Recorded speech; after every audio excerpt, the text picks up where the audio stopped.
quiero compartirles un pedacito de este mi devocional. Quiero que me acompañen allí a 2 de Crónicas 32, en donde el escritor nos habla de cómo muere un rey. En 2 de Crónicas 32 nos habla de la muerte de Ezequías, ¿cierto? Dice: los demás hechos de Ezequías y sus misericordias, he aquí todas están escritas en la profecía del profeta Isaías, hijo de Amós, en el libro de los reyes de Judá y de Israel. Y durmió Ezequías con sus padres y lo sepultaron en un lugar más prominente de los sepulcros de los hijos de David, honrándole en su muerte. Todo Judá y toda Jerusalén, y reinó en su lugar Manasés, su hijo. Una muerte que fue muy acompañada, ¿no? Vemos que entre sus obras el rey Ezequías llevó a prosperidad económica a su pueblo, al pueblo de Judá. Destruyó los ídolos, ¿cierto? Fue muy generoso, contribuyó a hacer el acueducto y los estanques de agua para Judá. El pueblo le aprendió en una parte de la vida del rey Ezequías. Vemos que el pueblo llevó tantas ofrendas al templo que un día llegó al templo y le pregunta en ese momento al sumo sacerdote, y le le dice: ¿qué es tantos montones que veo? El sumo sacerdote le dice: es de todo lo que ha traído el pueblo durante estos últimos 4 meses. El preocupado dice: no, tenemos que hacer unos lugares para recopilar, para no desperdiciar. Un hombre sabio. Y murió, y la gente lo recordó. Y vemos ahí que en el 33, que lo sepultaron en el lugar más prominente de los sepulcros, ¿cierto? Estuvo acompañado tal vez de una gran multitud en su muerte. Tal vez hubo muchos lloros, tal vez hubo mucho anhelo porque siguiera viviendo. Bueno, ¿qué más sé yo en un buen entierro?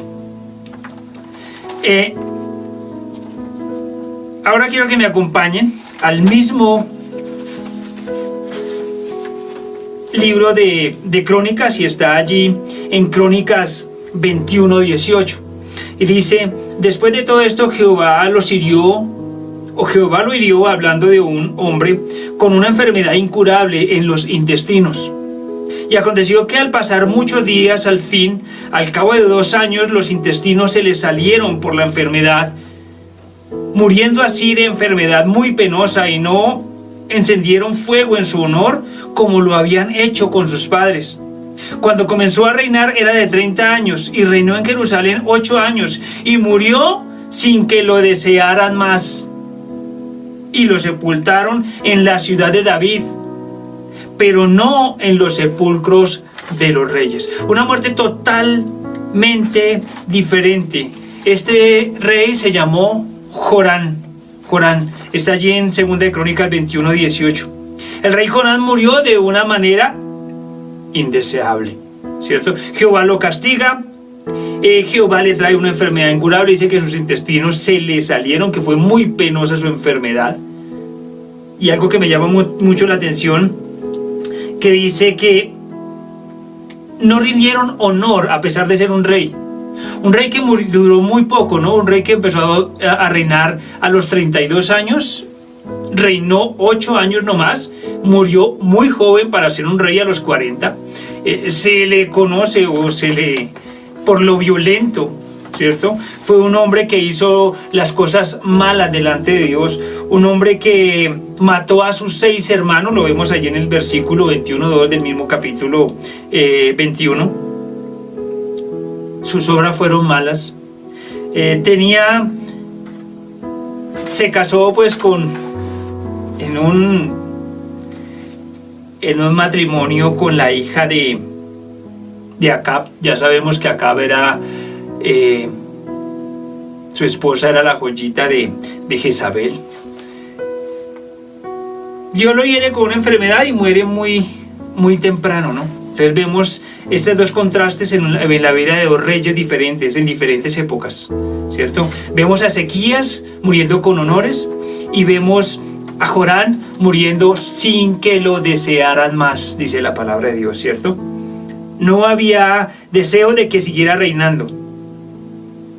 La gente tal vez no hizo el mismo luto que tuvo con el rey Ezequías. Era el legado que habían dejado los dos. Ezequías, riqueza, buen nombre, buena honra, tal vez buenos hijos. Jorán, asesino, idólatra, malas compañías, malas decisiones y un rey que muere sin nombre tal vez. Quería compartirles esto porque me ha causado mucho el tema de cómo estamos viviendo en este momento o qué pretendemos nosotros como cristianos dejar como legado. Si morimos, ¿qué vamos a dejar como legado? ¿Cómo quiere que nosotros seamos recordados? ¿Cómo quiere que nosotros seamos por nuestra familia cuando después de que partamos seamos recordados? ¿Cómo podemos hacerlo?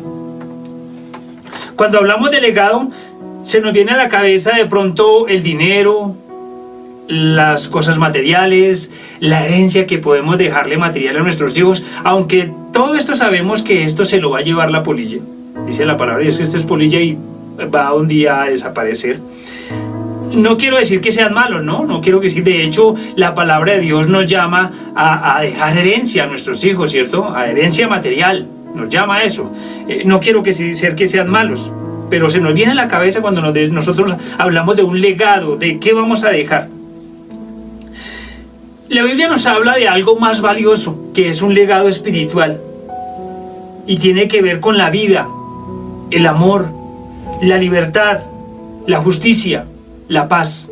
Es el legado que nos deja el libro de libros.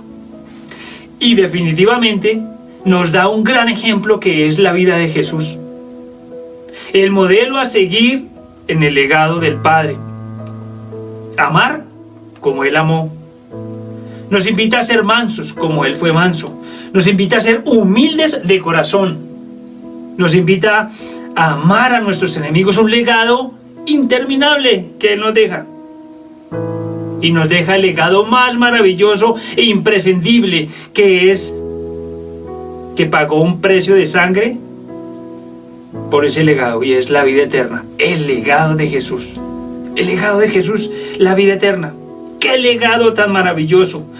Otro ejemplo de legado que nuestro Señor transmitió, y lo transmitió en la vida de Pablo, lo transmitió allá en Timoteo 4.1, rápidamente.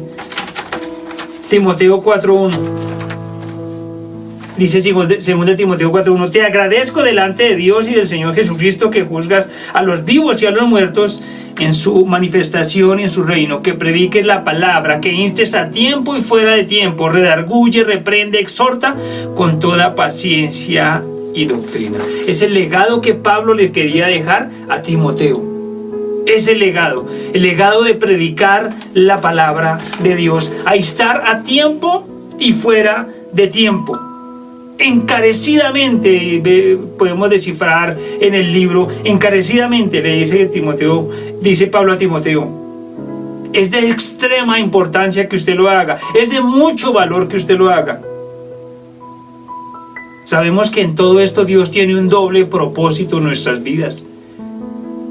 Y es que nos involucremos primero en su obra y también que le demos la honra y la gloria a Él. ¿Qué legado? ¿Qué legado queremos dejar? ¿Qué legado quiere dejar a sus hijos? ¿Como otra persona? ¿O quieres dejar un legado como una persona quejosa, criticona, mal hablada, iracunda o cualquier otro defecto que tengamos?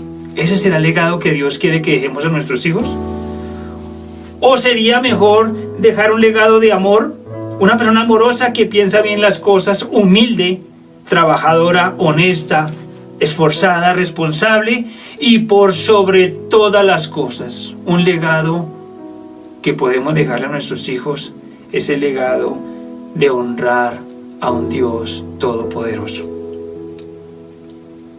Acuérdate que el legado que debemos dar a nuestros hijos es, según la Biblia, una herencia espiritual. Es el mayor legado que podemos dejar a nuestros hijos y los que nos recuerden. Acordémonos de estos dos puntos de vista cuando empezamos el devocional. De estos dos reyes, ¿cómo queremos vivir? En la vida se pueden, en tu vida y con la mía se pueden hacer tres cosas diferentes. Una, desperdiciar la vida. Dos, gastar tu vida. Tres, invertir tu vida. ¿En cuál de estas tres te ubicas?